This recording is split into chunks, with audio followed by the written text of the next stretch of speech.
going on, everyone? I got the Engwe L20. It's a cargo bike. We got two racks, one in the front, one in the back here. This should be an interesting bike. Let's put it to the test.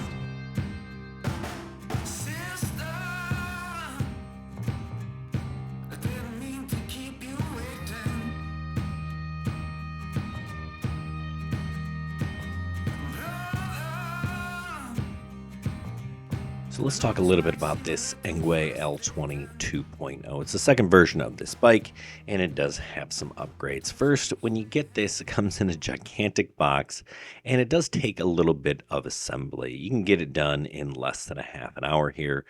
Chris got charged with putting this one together, but actually it was pretty darn easy. You're going to put the handlebars on, and they kind of slide on just like this seat does, which is easier than most e-bikes that you got to put together. You put on the pedals, the front wheel, the front rack, and just, check the tires, adjust some things, including the brakes, right? I'll talk about how to adjust the brakes a little bit later in the video, but this is a pretty solid bike. It's kind of a do-it-all utility e-bike. It's about $800, and it's not super flashy. It's not super sporty. This one was just kind of built to get the job done. So let's talk about the things you want to know. It has a 750 watt motor that peaks out 1125 watts. It's 52 volts. You're going to get 75 newton meters of torque. So it's got some get up and go. It's not a sluggish e-bike, and it maxes out with a top speed of 28 miles an hour. And this bike is using a speed sensor, not a torque sensor. Now, this thing wasn't built for speed. It was built for comfort and utility. It has a front suspension, which does a decent job of taking out those bumps, but it also has some post suspension under the seat, which I actually really did enjoy. It does a nice job with those fatter tires. These are 20 by 3-inch fat tires. Fat tires are nice. They're a little bit more comfortable than skinny tires. They absorb some shock. They give you a little bit better grip on rougher surfaces like dirt or gravel or even snow and things like that. Now, this bike will give you up to 80 miles per charge. Now, mileage will absolutely vary. It depends on how you ride and where you ride, and do you have hills and all sorts of different things. There are 5 different pedal assist modes, right? So you can ride this like a standard bike with no electric assist, and then you can kind of turn those assist modes on so you can pedal and then have the motor help you, or you can actually just use the electric throttle and ride this thing like a little motorcycle. It is a foldable bike with a step-through frame, right? So you can kind of fold this thing up and even throw it in the back of your car or your trunk or something like that, which is really nice. And it does have 80 millimeter dual disc brakes. Now, I highly suggest you check the brakes. There are a couple of adjustments up at the handles that you can kind of twist clockwise, tightens counterclockwise, loosens.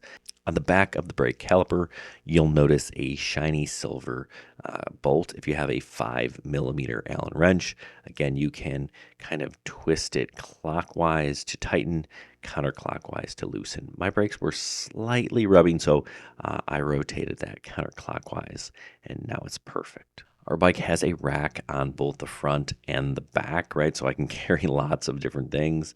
You don't have to put the front rack on if you don't want to. Some people think it looks goofy, and then you would just adjust where you place that front headlight.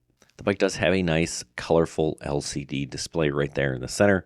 It'll tell you how fast you're going. You can, of course, adjust between miles per hour and kilometers per hour, depending on how you want to do that. Now, those handlebars, right, will raise and lower very easily, just as easy as highering or lowering the seat. So that is an added bonus. That's not something that a lot of e-bikes have.